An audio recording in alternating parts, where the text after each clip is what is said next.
Assalamualaikum, ketemu lagi sama saya Firman. Kali ini kita akan membahas tentang dana pensiun ya. Ayo kita sama-sama belajar bareng. Come on.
Nah, dana pensiun itu apa sih? Dana pensiun itu adalah dana yang disiapkan untuk memenuhi kebutuhan kita ketika kita tidak lagi bekerja ataupun tidak punya lagi penghasilan yang tetap. Nah, dana pensiun itu biasanya dikumpulkan semasa kita aktif bekerja ya, dengan menyisihkan sebagian pendapatan kita untuk disimpan dalam bentuk aset tertentu.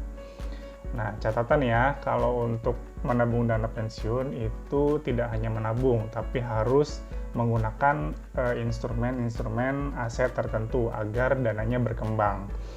Nah, dana pensiun yang kita kumpulkan, harapannya ke depan itu akan mampu untuk memenuhi kebutuhan hidup kita ketika kita tidak lagi bekerja atau misalkan tidak mampu untuk bekerja.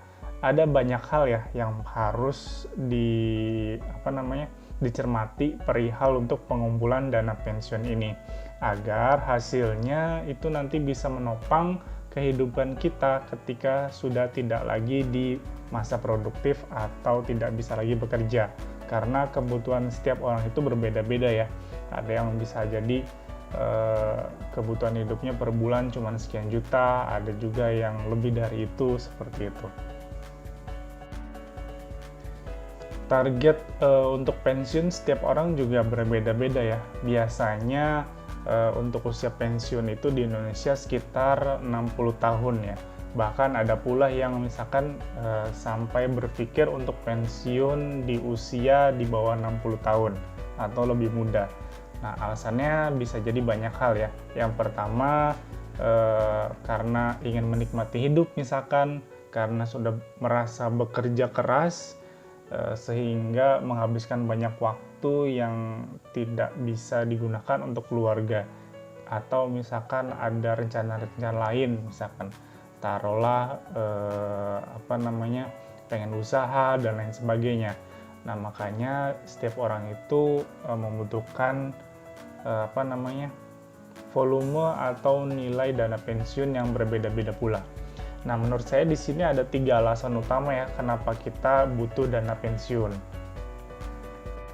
Nah, alasan yang pertama untuk kebutuhan dana pensiun adalah kita pasti membutuhkan dana di masa yang akan datang ketika kita tidak lagi bekerja. Nah, hal ini kita seharusnya itu memiliki daftar kebutuhan ya. Jadi setiap orang itu idealnya memiliki daftar kebutuhan yang diperlukan setiap bulannya. Kenapa hal tersebut penting? Nah, hal tersebut penting dilakukan karena agar kita bisa mengatur mana yang kebutuhan, mana yang keinginan. Nah, jadi kita juga harus bisa mengatur nantinya mana yang harus didahulukan, mana yang bisa ditunda. Walaupun misalkan hal yang sudah kita rencanakan itu tidak bisa diwujud atau tidak bisa terwujud ya di masa yang akan datang karena faktor tertentu, misalkan kena PHK, tidak bisa lagi bekerja karena sakit dan lain sebagainya. Tapi setidaknya kita sudah mengumpulkan beberapa rupiah lah ya untuk alokasi dana yang bisa digunakan untuk bertahan hidup. Nah, alasan yang kedua kenapa kita harus mengumpulkan dana pensiun, yaitu adalah terjadinya inflasi. Nah, kita sudah pernah bahas sebelumnya tentang inflasi. Jadi dana pensiun yang kita kumpulkan nilainya itu harus searah nih dengan laju inflasi yang terjadi. Tujuannya itu agar dana yang kita kumpulkan itu dapat memenuhi kebutuhan hidup kita di masa yang akan datang. Nah, kita sudah pernah belajar ya, kalau misalkan sebelumnya itu taruhlah tahun sekarang 10 kg beras itu bisa kita beli dengan harga Rp100.000. Nah, bisa jadi ketika kita pensiun misalkan 20-30 tahun ke depan, harga 10 kg beras itu bisa jadi harganya tidak 100.000 lagi, tapi misalkan 200 atau 300.000 per 10 kg-nya.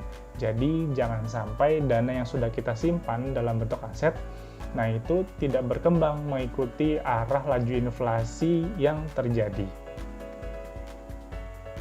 Nah, alasan yang ketiga kenapa kita butuh dana pensiun adalah karena kita manusia itu memiliki usia produktif. Nah, rata-rata usia produktif kita adalah antara umur 20 sampai 60 tahunan ya. Nah, kalau misalkan di bawah 20 tahun itu kan biasanya usia belajar ya, jadi belum begitu produktif. Nah, kemudian kalau misalkan usia 60 ke atas itu biasanya kita cenderung manusia itu untuk usia 60 ke atas cenderung terjadi penurunan kualitas ya. Bisa jadi penurunan kualitas kesehatannya, bisa jadi penurunan kualitas lainnya yang cukup signifikan kalau untuk umur 60 tahun ke atas. Nah, tubuh kita juga biasanya mengalami perubahan-perubahan yang cukup drastis sehingga biasanya untuk umur 60 tahun ke atas itu sudah tidak dapat lagi bekerja dengan standar yang diinginkan perusahaan biasanya. Untuk sekarang cukup dulu. Terima kasih sudah menyimak video saya. Dah.